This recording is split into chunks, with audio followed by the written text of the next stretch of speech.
In polite society, love is rarely spoken of. It is implied, deferred, or dismissed entirely when it threatens the comfort of order. Some people move through rooms as though they belong to them. Others learn to stand quietly at the edge, useful, unremarked, and unnamed. Eliza Morland had learned which kind she was meant to be. And then, in a room that expected her silence, a duke asked her name. What followed was not romance at first, nor rescue, nor rebellion. It was recognition. And recognition, once given, cannot be taken back. Before this story continues, allow me one small interruption. Stories like this survive only when they are listened to carefully, and carried quietly from one person to another. If you find yourself still here, consider leaving a mark before the silence closes again. Like the story if it held you. Subscribe if you wish to return. And if you are listening from somewhere far away, tell me where you are watching from, and what time it is right now.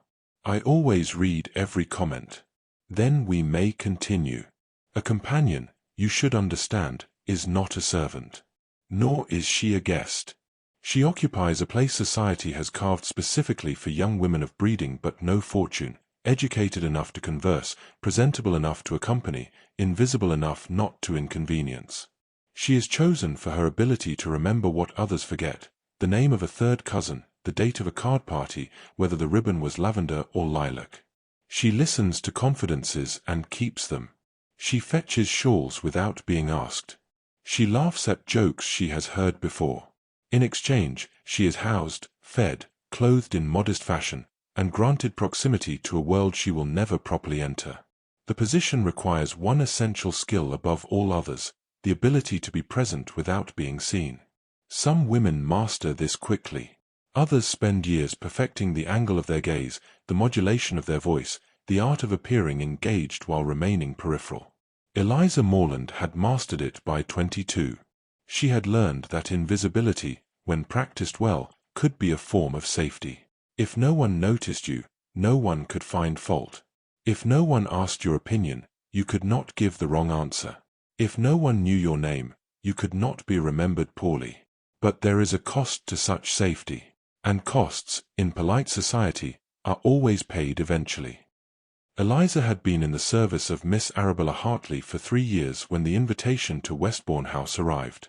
Miss Hartley was the youngest daughter of a baronet with more connections than capital, which made her pleasant company at country gatherings and utterly unremarkable in London. She was kind in the way people are kind when it costs them nothing, never cruel, rarely thoughtful, occasionally generous when reminded. Eliza did not resent her. Resentment required expectation, and Eliza had learned long ago not to expect what would not be offered. On the morning they prepared to depart, Miss Hartley fretted over which gowns to bring, which books might impress, whether her hair should be dressed higher or softer. Eliza listened, advised when asked, and packed efficiently. "The gardens at Westbourne are supposed to be extraordinary," Miss Hartley said, watching Eliza fold a travelling cloak. "I'm sure they are, miss. And the Duke is terribly reserved, they say. Polite, but not one for frivolity." She paused at the mirror, adjusting a curl. "I do hope the party won't be dull." "I'm sure it will be agreeable, miss." Miss Hartley turned away. The conversation was over. Eliza had long since stopped offering observations unless they were requested. Early in her employment, she had made the mistake of commenting on a book she'd read, only to have Miss Hartley repeat the insight at dinner as though it were her own. The praise had been directed entirely at Miss Hartley. Eliza had not made that mistake again. She understood her role with perfect clarity. She was to assist, to listen, to remember. She was to be useful without being noticed, intelligent without being acknowledged, present without being introduced. And she had been very good at it. The journey to Westbourne took 2 days. Eliza rode in the second carriage with Miss Hartley's maid and the luggage. The maid, a practical woman named Rose, did not expect conversation. Eliza watched the countryside change as they moved deeper into the Duke's holdings. The fields were well tended. The tenant cottages in good repair. Wealth, when managed properly, showed itself quietly. When they arrived, Westbourne House rose before them, stone and symmetry, ancient and assured. Miss Hartley descended from the first carriage, her travelling cloak arranged just so. Eliza followed at the appropriate distance, carrying the smaller valise. Inside, the butler greeted Miss Hartley by name and title. He did not look at Eliza. This was expected. Miss Hartley was shown to her room. Eliza was shown to the smaller adjoining chamber. She unpacked Miss Hartley's things first, the evening gown, the shawl, the small jewel case. Only then did she unpack her own modest belongings. She had 2 dresses suitable for evening company. One grey, one blue. Both well made but plain, cut to avoid attention. She would wear the grey tonight. When Miss Hartley called for her, Eliza was ready. "Oh, you look perfectly appropriate," Miss Hartley said, which was the highest compliment a companion could hope for. Eliza inclined her head. "Thank you, miss." They descended together. Miss Hartley's hand light on the banister. Eliza 2 steps behind. In the drawing-room, introductions were made. Miss Hartley was welcomed warmly by the hostess, Lady Catherine Pembroke, the Duke's widowed sister who managed his household. There were perhaps a dozen guests assembled, enough for conversation, not so many as to require performance. Eliza stood 3 feet behind Miss Hartley's left shoulder. The exact distance propriety required. Lady Catherine's gaze passed over her without pausing. This, too, was expected. "Miss Hartley, how delightful. I trust your journey was pleasant." "Very much so, Lady Catherine. The countryside is beautiful this time of year." "Indeed. You must allow me to introduce you properly tomorrow, but for now, do make yourself comfortable. Dinner will be at 8. Miss Hartley curtsied gracefully. Eliza followed her to a settee near the window, taking the chair slightly behind and to the side, present, but not intrusive. The other guests resumed their conversations. Eliza listened without appearing to. There was talk of the upcoming season in London, of a recent scandal involving a merchant's daughter and a younger son, of whether the weather would hold for shooting. The usual subjects, delivered in the usual tones. No one addressed Eliza. No one looked at her directly. She had been in such rooms many times before. She knew how to occupy space without claiming it, how to hold a teacup without drawing attention, how to nod politely at remarks not directed to her, how to exist in a manner that allowed others to forget she was there. It was a skill that had taken years to refine. The Duke arrived precisely at 7:30. The room did not fall silent, but conversations shifted, became slightly more careful, slightly more considered. Authority announced itself quietly. Eliza did not turn her head, but she observed him peripherally as he greeted his sister, acknowledged his guests. He was tall, dark-haired, perhaps 35. His manner was courteous without warmth, attentive without eagerness. He moved through the room with the ease of someone who had never needed to prove he belonged anywhere. When he reached Miss Hartley, he inclined his head politely. "Miss Hartley, welcome to Westborne." "Your Grace, thank you for your hospitality. I trust your rooms are comfortable." "Very much so." His gaze flickered, briefly, so briefly, toward Eliza. Then away. He moved on to the next guest. Eliza felt nothing at the omission. She had not expected acknowledgement. Companions were part of the household architecture, useful, unremarked upon, like a well-placed chair or a painting one had seen too often to notice. At dinner, she sat at the far end of the table, between a gentleman's valet and an elderly aunt who spoke to no one. The food was excellent. The conversation at the other end of the table was lively. Eliza ate neatly, spoke when politeness required it, and returned to her room when Miss Hartley retired. Later, as she prepared for bed, Rose knocked softly and entered with a pitcher of warm water. "Settling in all right, miss?" "Yes, thank you." Rose hesitated, then smiled. "It's a fine house. Bit grand, but well run. His Grace is fair, they say. Doesn't interfere much, but notices when things aren't right." Eliza nodded politely. "That speaks well of him." "Aye." Rose set down the pitcher. "Sleep well, miss. When she was alone, Eliza stood at the window and looked out over the darkened gardens. Westbourne was beautiful, orderly, a place where everything had its proper function, including her. The Duke of Westbourne was not a man given to careless attention. He had learned early that power invited performance, that people in his presence often became versions of themselves they thought he wished to see. The ambitious grew charming. The anxious grew silent. The insecure grew loud. He had developed, over years, the habit of watching rather than listening. Words were easily rehearsed. Behavior was not. On the second morning of the house party, he observed Miss Hartley's companion as she crossed the hall. She moved efficiently, without hurry. In her hands, a book and a shawl, items requested, he assumed, by her employer. She did not glance toward the guests gathered in the morning room, did not slow her pace or adjust her posture. She simply passed through, as one might pass through a corridor in one's own home. It was the absence of performance that caught his attention. Most people, when moving through spaces they did not own, carried awareness of being seen. They adjusted. They anticipated judgment. This woman did not.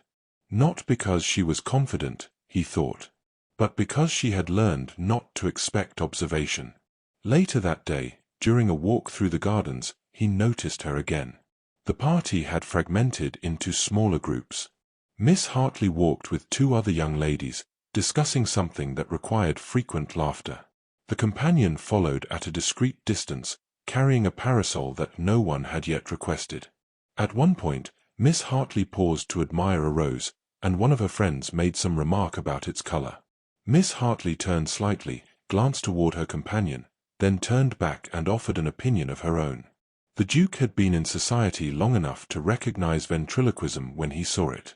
The companion's expression did not change. She simply continued walking, the parasol balanced lightly in her hands. That evening, before dinner, he found himself in the library at the same time she entered, sent, no doubt, to retrieve something Miss Hartley had forgotten. She stopped just inside the doorway when she saw him, a brief hesitation that was not quite surprise. "Forgive me, Your Grace. I did not mean to intrude." Her voice was quiet, well modulated, educated. "You are not intruding," he said. "Please, continue."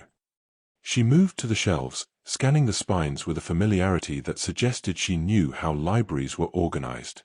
She found what she sought quickly, a slim volume of poetry, and turned to leave.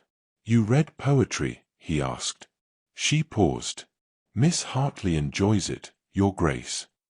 It was not an answer to the question he had asked. He let her go. Over the following days, he continued to notice things. The way she listened when others spoke, truly listened, not simply waiting for her turn. The way she remembered details, who preferred tea to coffee, which guest had mentioned a sister's illness, where someone had misplaced their gloves. The way she made herself useful without making herself known. It was a peculiar kind of competence. One that required intelligence, observation, and a discipline most people never developed. And it was entirely unacknowledged. At dinner one evening, a gentleman made a remark about the history of the estate. Miss Hartley responded with an observation that was surprisingly informed, something about the original architect and the Palladian influence. The Duke's gaze shifted, briefly, to the companion seated far down the table. She was looking at her plate. He suspected he knew where Miss Hartley's insight had originated. He did not make a habit of noticing companions. They were part of the social machinery, like footmen or housekeepers, necessary, but not meant to be seen. But this one, he found, was difficult not to see. Not because she sought attention, but because her very absence of it had become conspicuous. Eliza had been at Westbourne for nearly a week when she began to notice the rhythm of the household. Mornings were for correspondence and quiet pursuits. Afternoons for walks or cards or reading. Evenings for dinner and polite conversation that never strayed into genuine disagreement. It was all very pleasant. Very correct. Miss Hartley seemed content. She had been seated near a baronet's son at dinner twice, and he had asked her opinion on something, Eliza could not recall what. Miss Hartley had been delighted.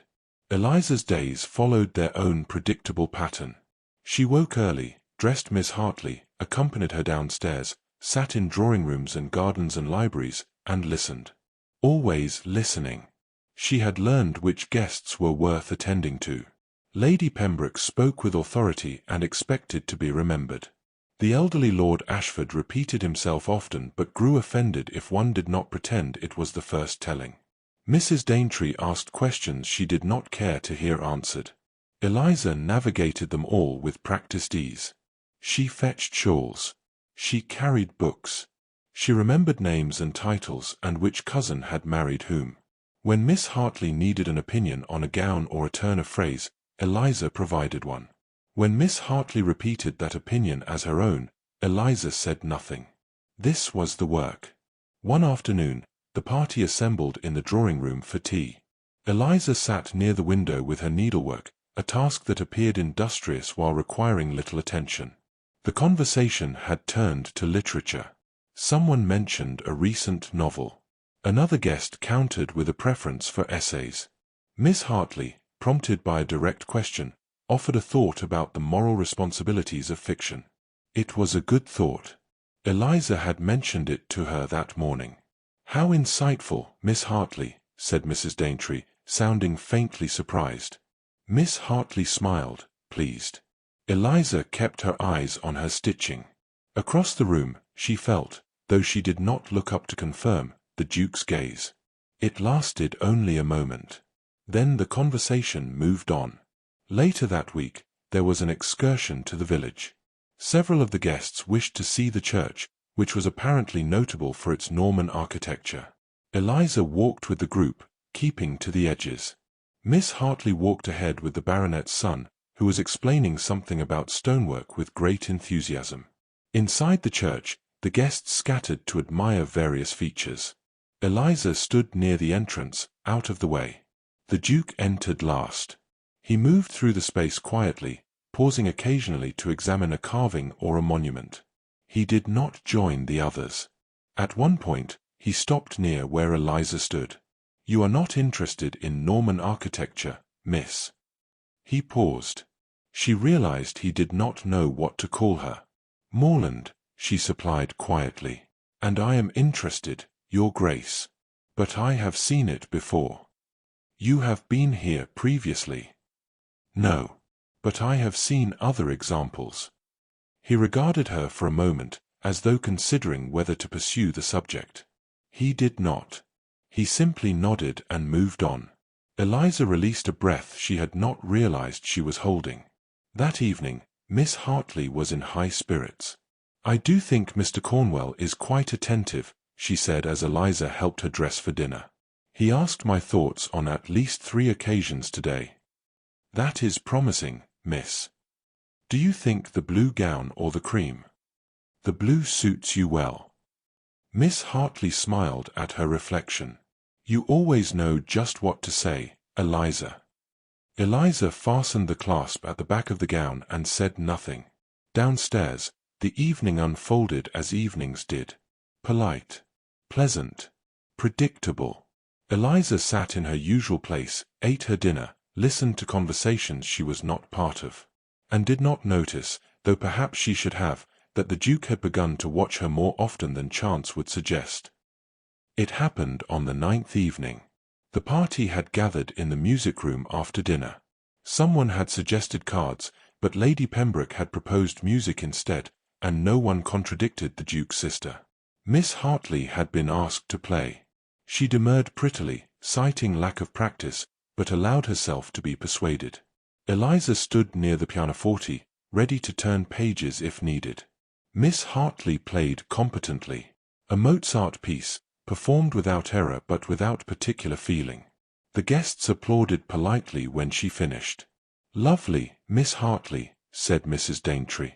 "You are too kind," Miss Hartley replied, rising from the bench. There was a brief pause, the kind that occurs when one performance ends and the next has not yet been arranged. Into that pause, the Duke spoke. "Perhaps someone else would favor us." His gaze moved across the room, polite and impartial, before settling, briefly, but unmistakably on Eliza. She felt the attention like a change in temperature. "I am certain Miss Hartley's companion plays," he said, his tone perfectly even. "If she would be willing." The room did not fall silent. That would have been too dramatic. But conversations softened. Faces turned. Eliza felt the weight of observation settle over her like a cloak she had not asked to wear.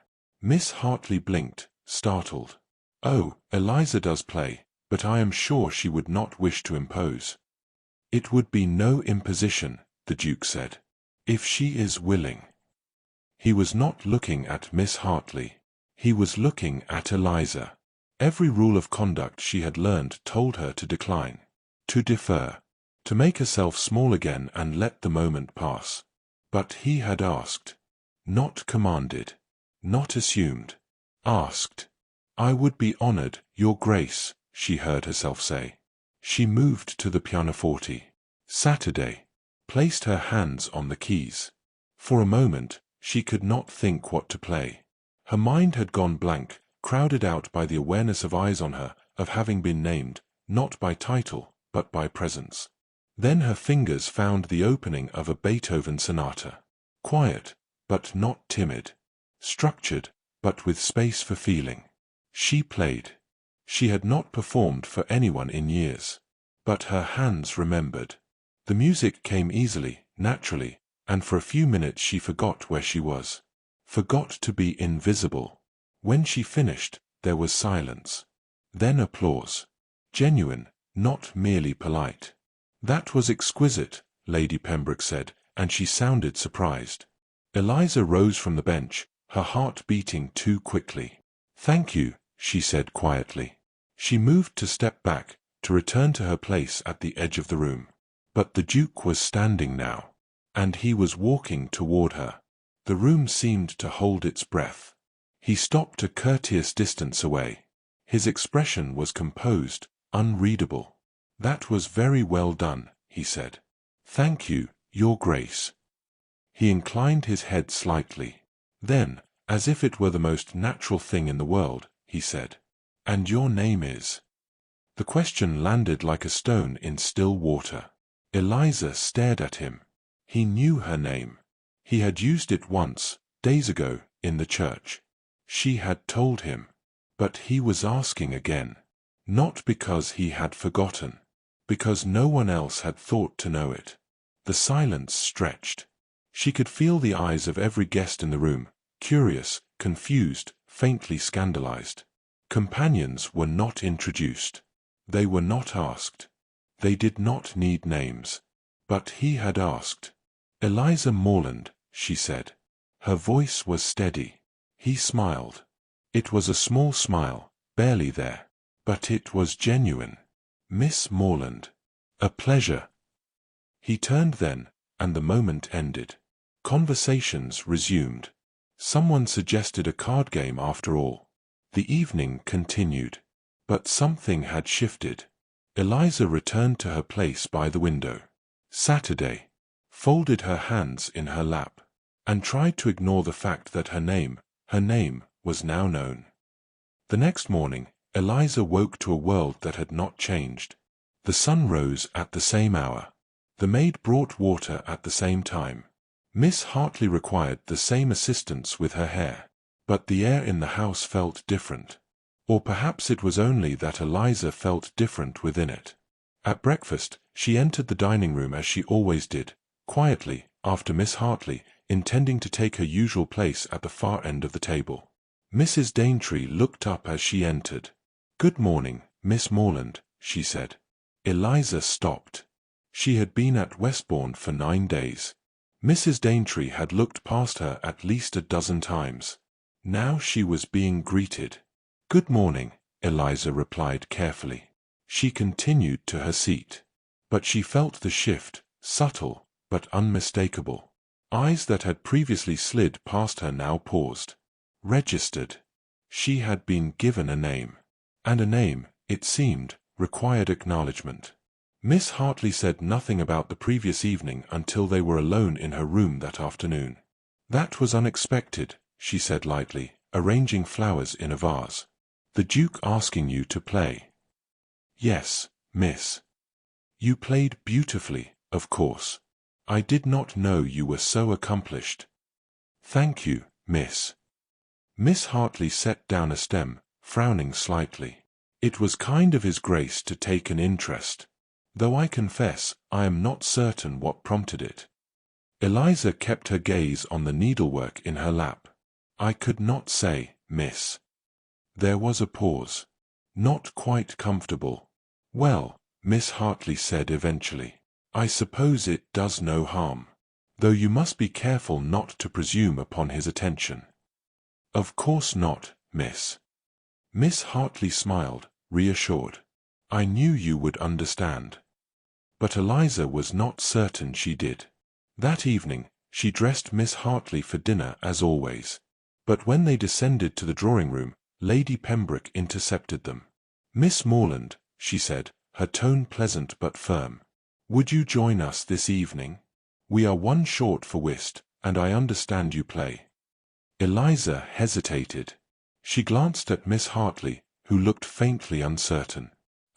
Yes, Lady Pembroke. If it would be helpful. Excellent. Do sit here. Eliza was directed to a table in the center of the room. Not at the edge. Not in the shadows. Saturday. The game proceeded.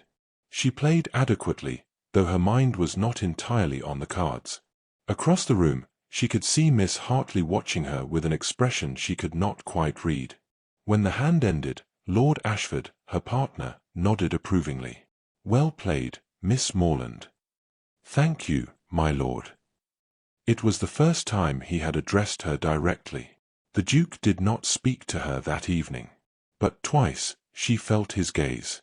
Once, when she was dealt into a new hand. And once, later, when she rose to return a teacup to the side table. He did not approach, did not acknowledge her beyond that brief, steady attention. But it was there, and she was beginning to understand that his silences were as deliberate as his words. Later, alone in her small room, Eliza sat by the window and tried to make sense of what had happened. She had been asked to play. She had been asked her name. And now, she was being included. Not warmly. Not with enthusiasm. But she was no longer invisible. And she was not certain whether that was a gift or a complication. Because invisibility, for all its indignities, had been safe. No one could fault her if no one saw her. No one could criticize what they did not notice. No one could take away what had never been offered. But now she had been seen. And she did not yet know what the cost of that would be. Outside, the gardens lay dark and silent under the stars. Westborne was beautiful. Orderly. But Eliza had learned long ago that order, once disrupted, was not easily restored. And she was no longer certain she wished it to be. By the third day after the music room, Eliza had begun to understand what recognition cost. It was not dramatic.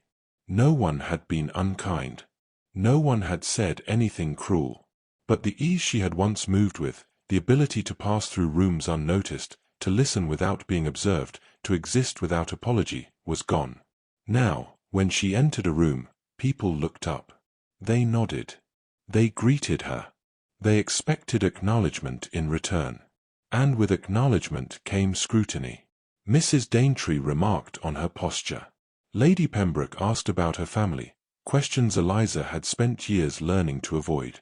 The baronet's son, emboldened by the Duke's attention, attempted conversation and seemed affronted when she did not engage with enthusiasm. She was no longer overlooked. But she was not welcomed either. She occupied some new, unnamed space, visible enough to be noticed, but not elevated enough to be accepted. It was exhausting. Miss Hartley had grown quieter. Not cold. Not precisely. But there was a carefulness now that had not existed before. She still asked Eliza's opinion on gowns and correspondence. But she no longer repeated Eliza's observations as her own. She no longer asked for insights she might claim at dinner. It was as though she had decided that Eliza, now noticed, was no longer entirely hers. One afternoon, As Eliza arranged Miss Hartley's shawl, Miss Hartley spoke without turning. "The Duke has been very gracious to you." "He has been courteous, miss." "Yes." A pause. "I wonder what he intends by it." Eliza's hands stilled. "I do not believe he intends anything, miss." Miss Hartley turned then, her expression uncertain. "Do you not?" "He asked a question. That is all." "But he continues to—" Miss Hartley stopped. "He watches you." Eliza had noticed. Of course she had noticed. But she said only, "I cannot account for what others observe, miss."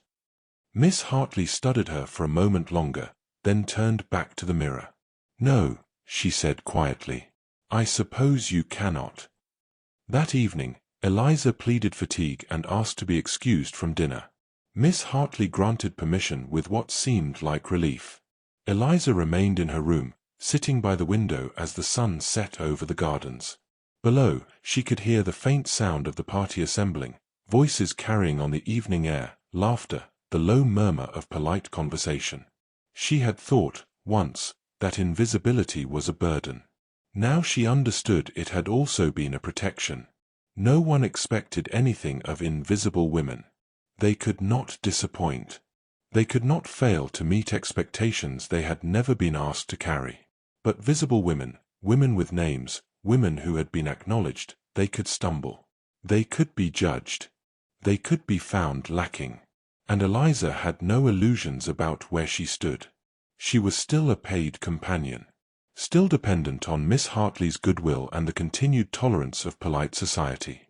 The Duke's attention had not changed that. If anything, it had made her position more precarious. There was a soft knock at the door.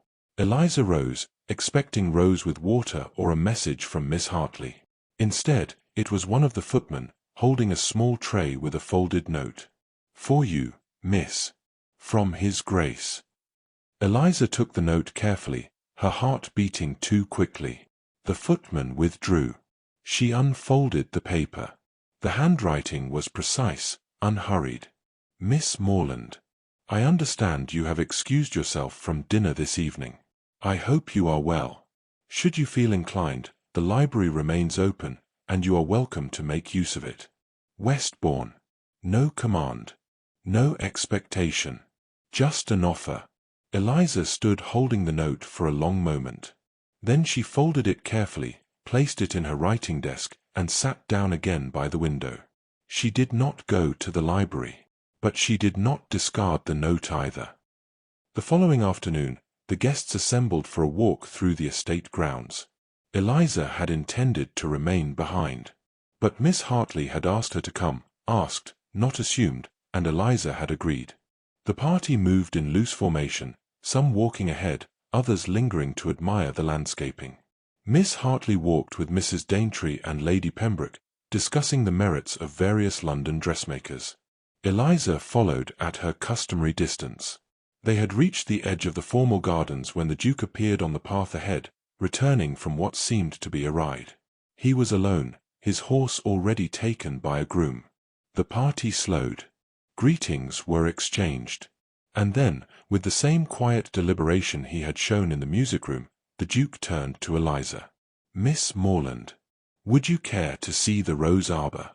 It is just through the gate there. I believe you mentioned an interest in architecture." The invitation was simple, polite, and entirely public. Eliza felt the shift in the group immediately, the hesitation, the carefully blank faces, the way Miss Hartley's expression went very still. She could refuse.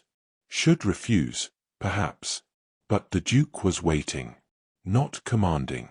Not assuming. Asking. "I would be pleased to, Your Grace," she said. She stepped forward. They walked in silence for a few moments, the path winding through an archway heavy with climbing roses. Behind them, the voices of the party faded. "I hope I have not made things difficult for you," the Duke said eventually. Eliza glanced at him, surprised by the directness. "You asked a question, Your Grace. That is all." "I asked a question that was not mine to ask, according to the rules we are meant to observe." Perhaps. And yet I asked it. She said nothing. They reached a stone bench beneath the arbor. The Duke gestured toward it, but did not sit himself. He stood a respectful distance away, hands clasped behind his back. I have been thinking, he said, about why certain people are noticed and others are not. An interesting subject, Your Grace. I have come to believe it is not accidental. That invisibility is imposed, not chosen. Eliza met his gaze. And if it is safer to remain invisible? Safer for whom?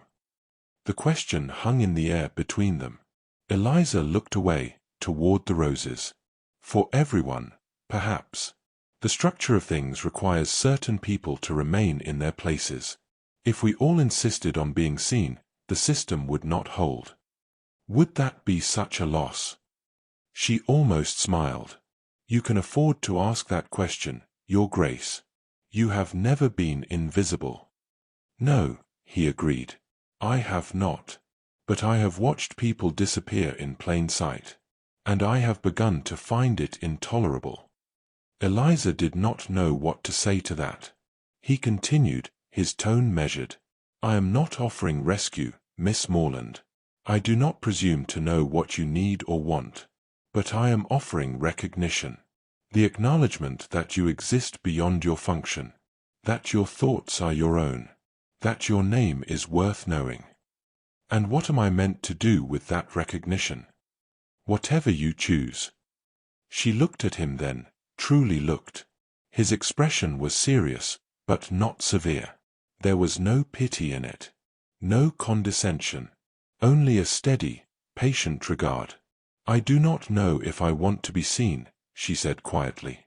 That is your choice to make. Is it?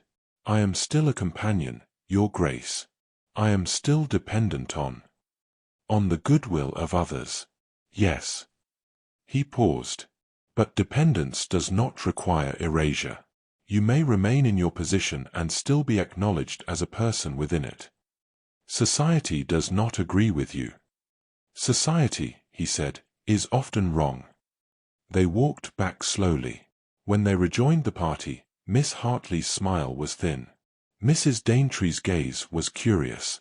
Lady Pembroke said nothing, but her expression was thoughtful. The Duke inclined his head to the group and excused himself. Eliza returned to her place. But she carried his words with her. Whatever you choose. The consequences arrived quietly, as they always did in polite society. No one raised their voice. No one made accusations. But the atmosphere at Westbourne shifted like the barometric pressure before a storm, subtle but unmistakable. At breakfast the next morning, Eliza entered to find the seating arrangement had changed.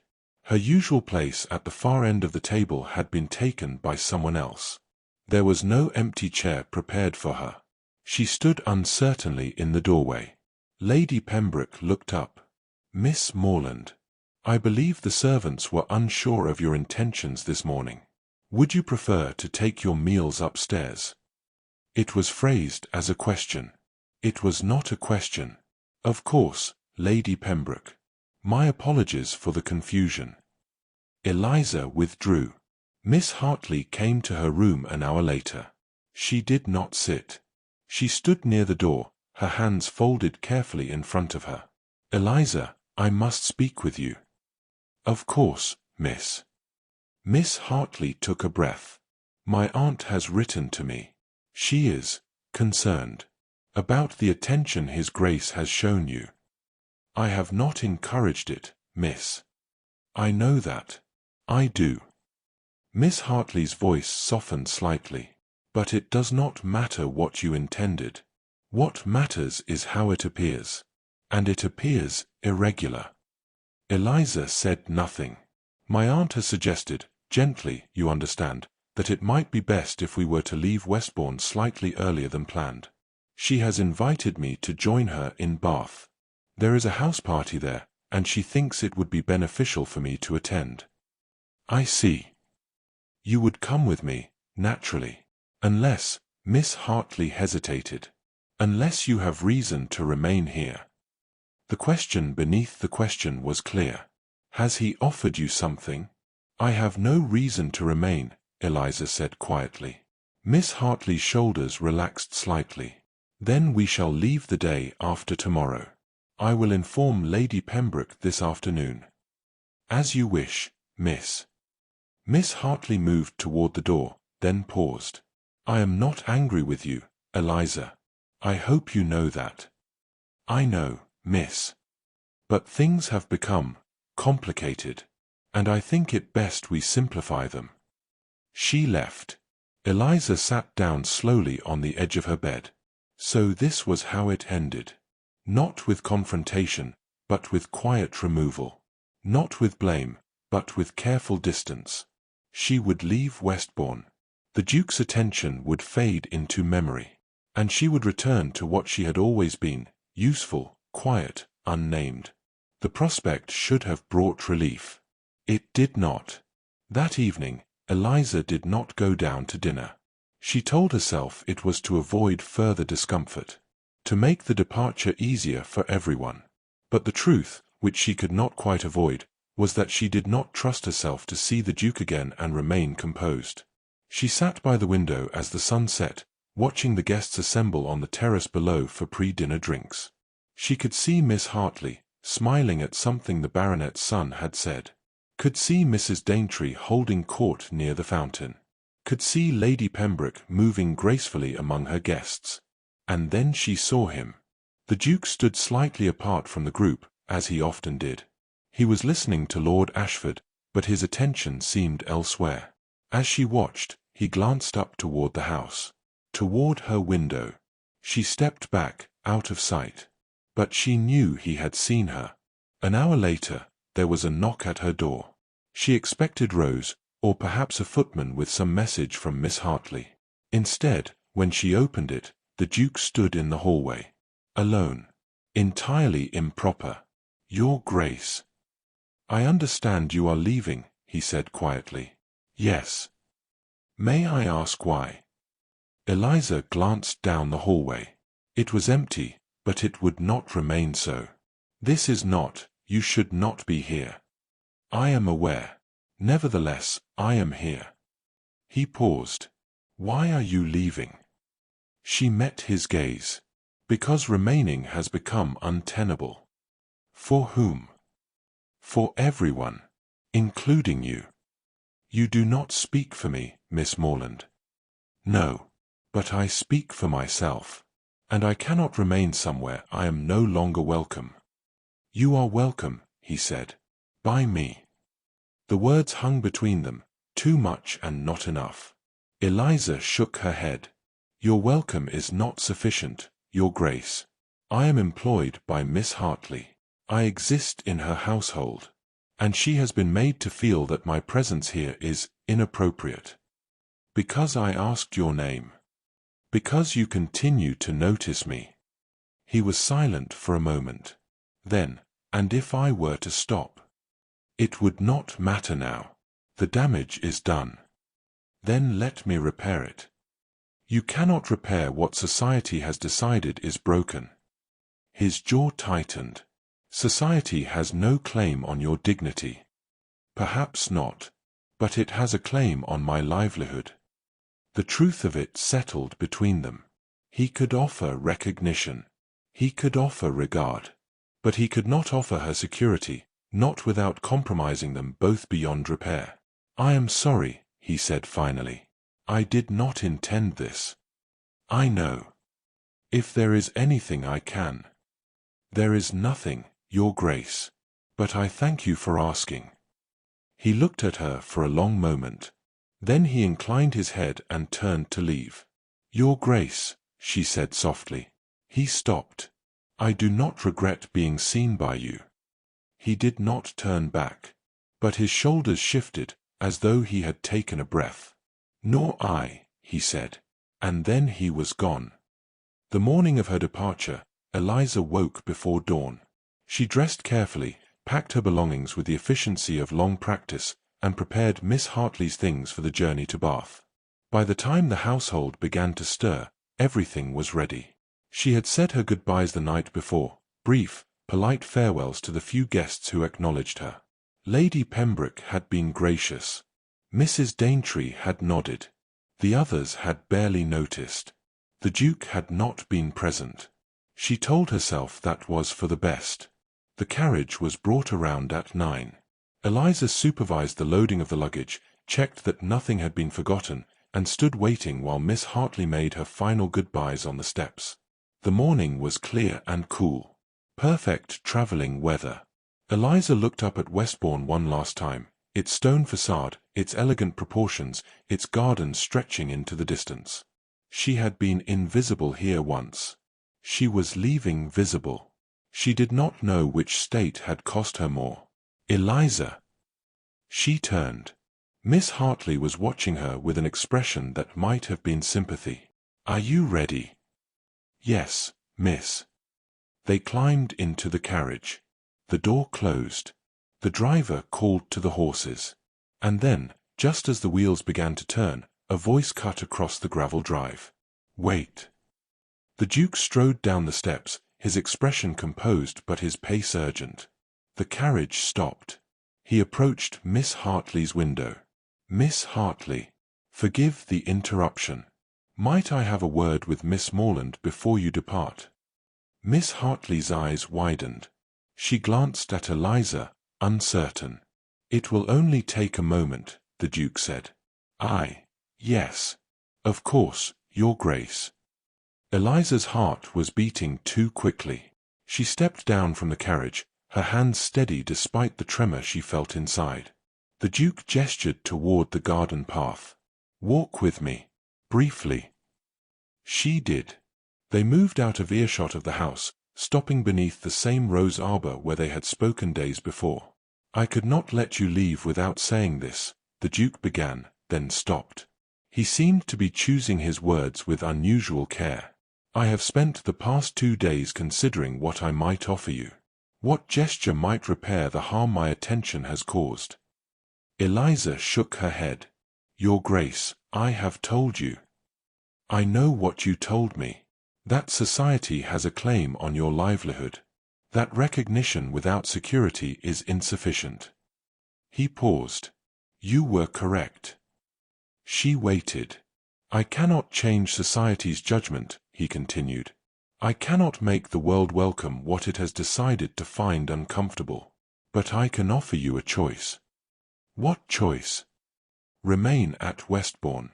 Not as Miss Hartley's companion. I would not ask you to continue in a position that has become untenable. But as someone with a place here.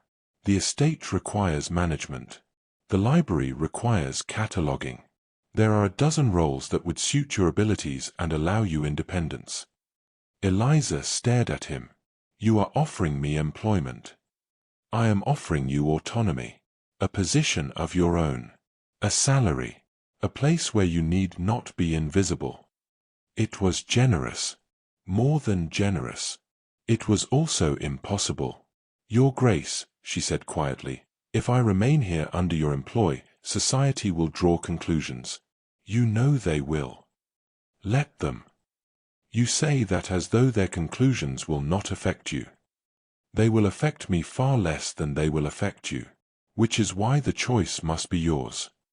She looked at him, at the seriousness in his gaze, the absence of presumption. He was not offering rescue. He was offering terms. But the terms were still his to offer. "And what do you want from this arrangement?" she asked. "Nothing you are not willing to give." "That is not an answer." He was quiet for a moment. Then, "I want you to remain. I want the opportunity to know you without the constraint of your position. I want," he stopped. "I want what is not yet mine to ask for." The honesty of it struck her silent. "But I will not ask," he continued. "Not now. Not until you have had time to choose freely, without obligation. If you remain for yourself first. Anything else must come later. If it comes at all." Eliza felt the weight of the decision settle over her. She could leave. Return to Miss Hartley's service, or find another position like it. Return to invisibility, to safety, to the certainty of low expectations. Or she could stay. Not as a companion. Not as a woman waiting to be rescued. But as herself. The risk was enormous. Society would whisper. Opportunities might close. She would be watched, judged, measured against standards she could not control. But she would be seen. And perhaps, that was worth the cost.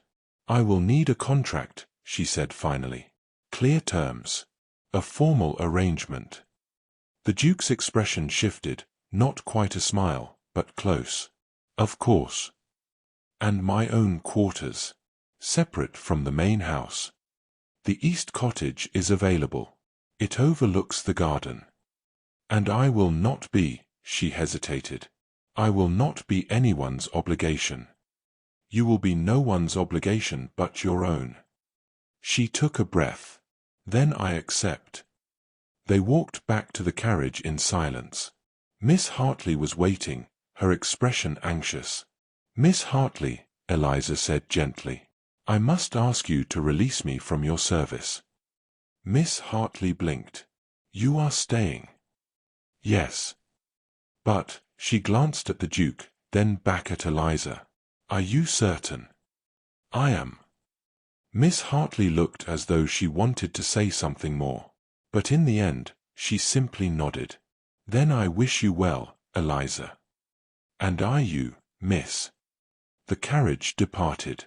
Eliza stood on the gravel drive and watched it disappear down the long road. When she turned back, the Duke was waiting. "Shall I show you the cottage?" he asked. "Not yet," she said. She wanted a moment.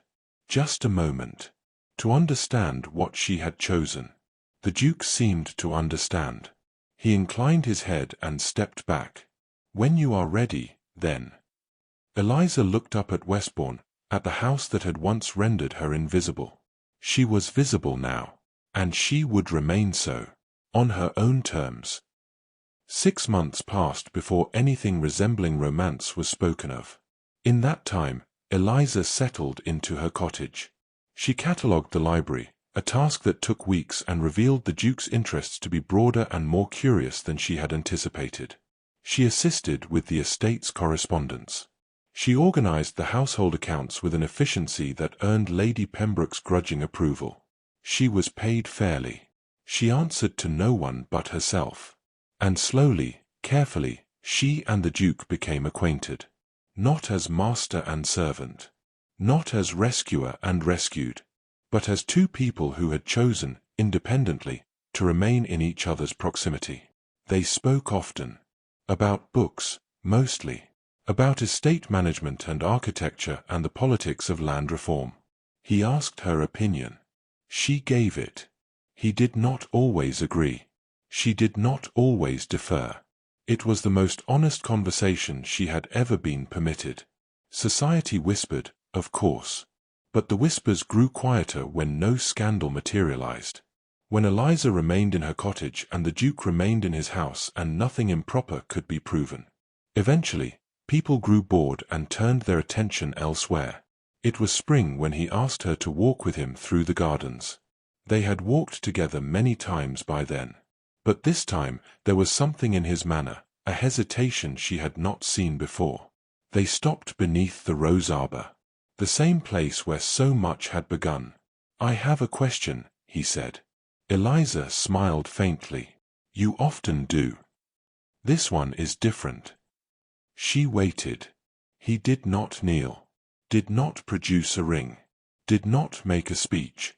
He simply said, "I would like to know if you might consider remaining at Westbourne permanently. Not as an employee. But as," he paused, choosing his words carefully, "as my wife." Eliza's breath caught. "I am not asking because I think you need my protection," he continued, "or because I believe you require rescue. You have proven yourself entirely capable of managing your own life. Then why are you asking?" "Because I love you," he said simply. "And because I believe you might love me. And because I would very much like to spend the rest of my life in conversation with you." It was the least romantic proposal she had ever imagined. It was perfect. I do love you, she said quietly. His expression shifted, relief, joy, something she could not quite name. But, she continued, and he went very still. But I need to know that you understand what you are asking. Society will not approve. Your peers will question your judgment. There will be consequences. There have already been consequences. I have survived them. For you, perhaps. But I have learned what it costs to be seen. And I need to know that you are prepared to see me, truly see me, not as the woman you elevated, but as the woman I am. Flawed. Stubborn. Unwilling to disappear. He smiled then. A real smile, unguarded. Miss Morland, he said, I have never wanted you to disappear. She looked at him for a long moment. Then she said, yes. They were married quietly, in the village church, with only Lady Pembroke and a handful of trusted friends in attendance. There was no grand announcement. No lavish celebration. Just two people choosing each other, deliberately and without apology. Society talked, of course. It always did. But Eliza had learned, by then, that society's opinion mattered far less than her own. Years later, when people asked how they had met, the Duke would say simply, I asked her name. And Eliza would add, smiling, and I answered. It was not the whole story. But it was the part that mattered. Because recognition, once given, could not be taken back. And love, when built on recognition, could not be easily forgotten. Some loves are never spoken of. Others are remembered. It is recognized, when it is chosen, and when it is allowed to remain. If this story stayed with you, let it be known in a small way. Like the story before you leave. Subscribe if you wish to return. And if there is a moment in your own life when you were finally seen, you may leave it here. I will read every word. Until next time.